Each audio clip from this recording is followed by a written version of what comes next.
Guys, so I will be discussing the topic of relative equilibrium of liquids and fundamental of fluid flows. As I said, this presentation covers the concept of relative equilibrium of liquids and the fundamental of fluids flow, including key principles and problems with a complete solution. First, I will be discussing the topic of relative equilibrium of liquids. The relative equilibrium of liquids refers to a state where the forces acting within a liquid are balanced, resulting in a stable configuration. This condition is critical in understanding phenomena such as hydrostatic pressure and buoyancy. In engineering applications, maintaining equilibrium is essential to prevent structural failures in dams, bridges, and other hydraulic systems. The definition and importance: it is a state where forces in liquid are balanced. Hydrostatic pressure is a pressure by a static liquid due to gravity varies with depth or yung lalim. Buoyancy, upward force on an object with a liquid, follows using the Archimedes principle. What is Archimedes' principle? Archimedes' principle states that an object submerged in a fluid experiences an upward buoyant force equal to the weight of the liquid it displaces. This explains why some objects float while others sink and is essential in field like engineering and shipbuilding. So papaliwanag yun dito kung paano lumulutang yung ibang bagay at lumulubog gaya ng barko, kung bakit siya lumulutang kahit mabigat.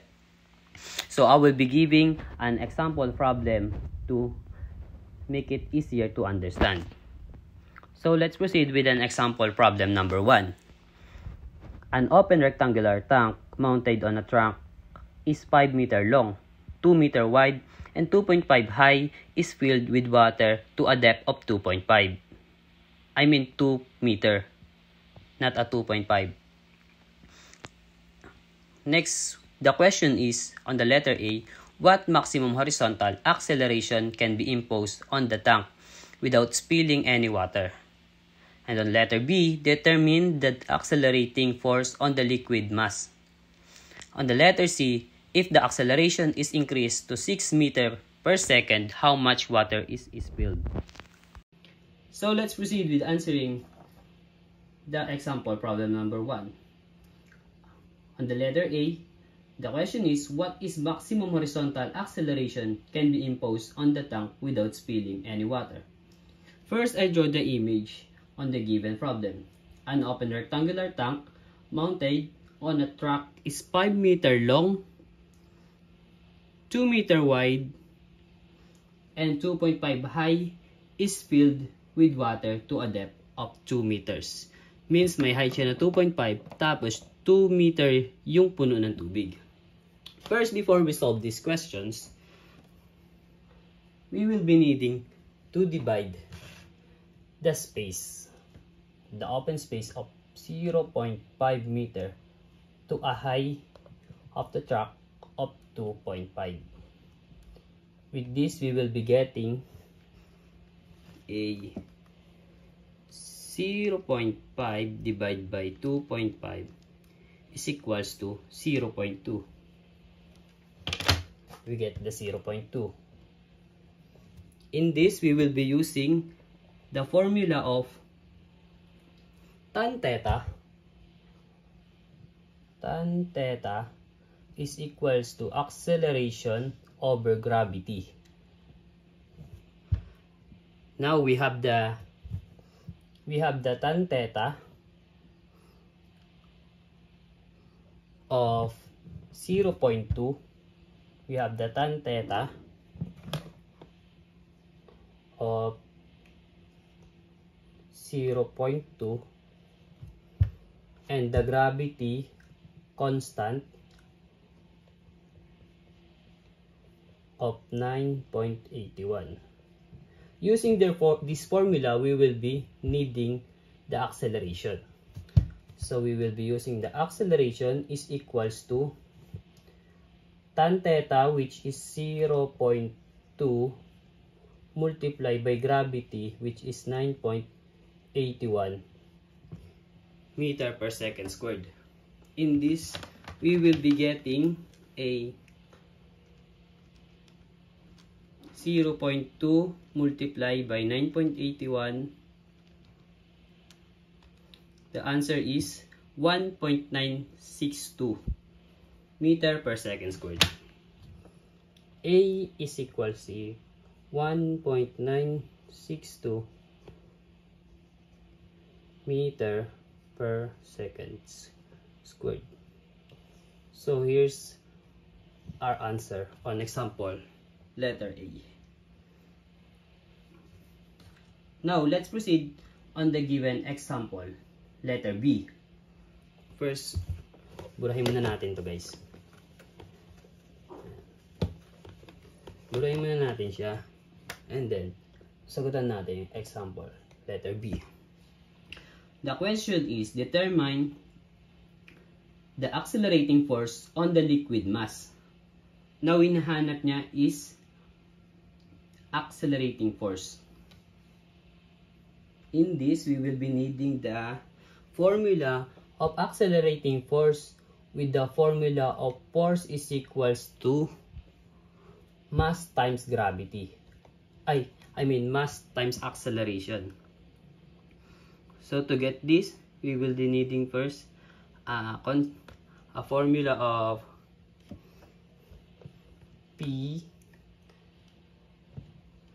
To get the mass, we need the formula of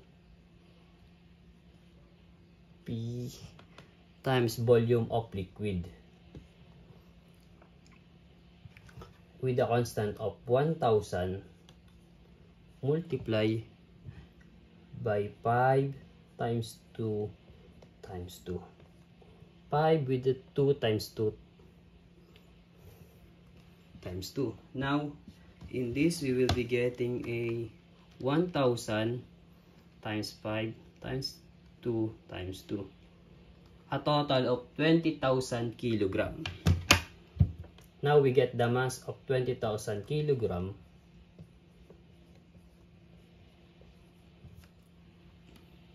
To solve the accelerating force, we will be now using the formula of force equals to mass times acceleration. Since we have the mass of 20,000, multiply the answer on the letter A, which is 1.962 meter per second squared. We will be having the answer of 20,000 times 1.962, the total of 32,240 Newton. 39,240 Newton. Now, to make this as a kilonewton, we will be just needing it to divide by 1,000. With this, we will be getting an answer of 39.24 kilonewton. Now, we get the answer on the letter B, which is 39.24 kilonewton. Now, let's proceed with answering the letter C on the given question. The question is, if the acceleration is increased to 6 meters per second, how much water is spilled out? So, hinahanap niya yung mga natapon na water. Since we already know the formula on getting the acceleration, we have the acceleration and also the gravity as the given on the letter A. We just need to do the same formula. Tan theta is equals to acceleration over gravity, which is now we have the 6 meters per second squared. 6 meters per second squared is equals I over 9.81.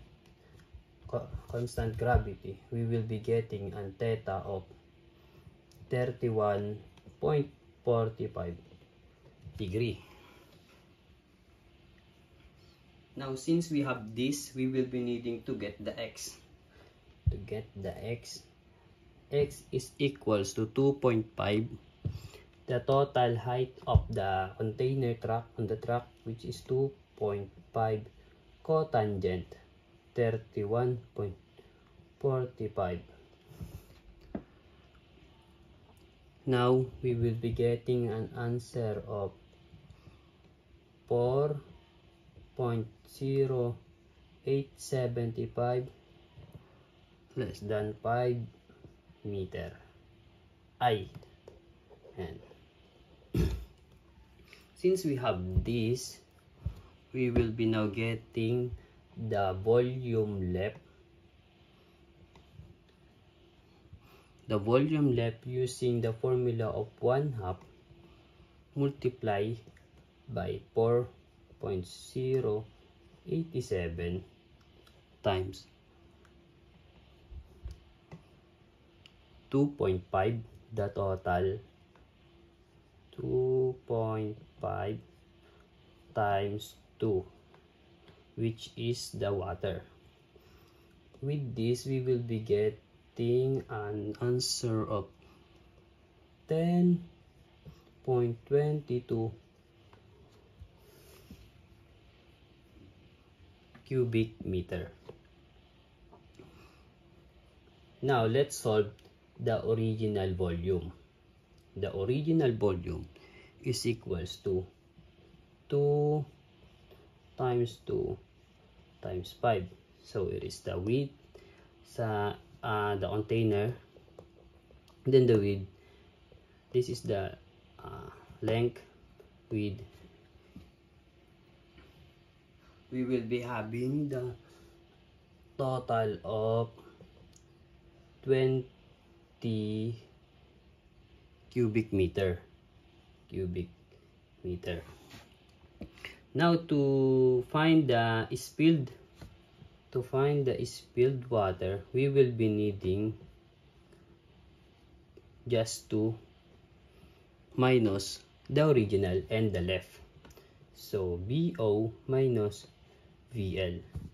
Since we already have the VO of 20 cubic meter, we just need to minus it to 10.22 cubic meter with an answer of volume spilled water is equals to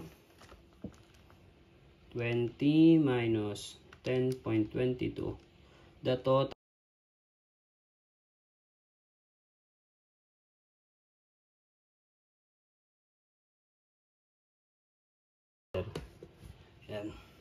the answer is 9.78 cubic meter.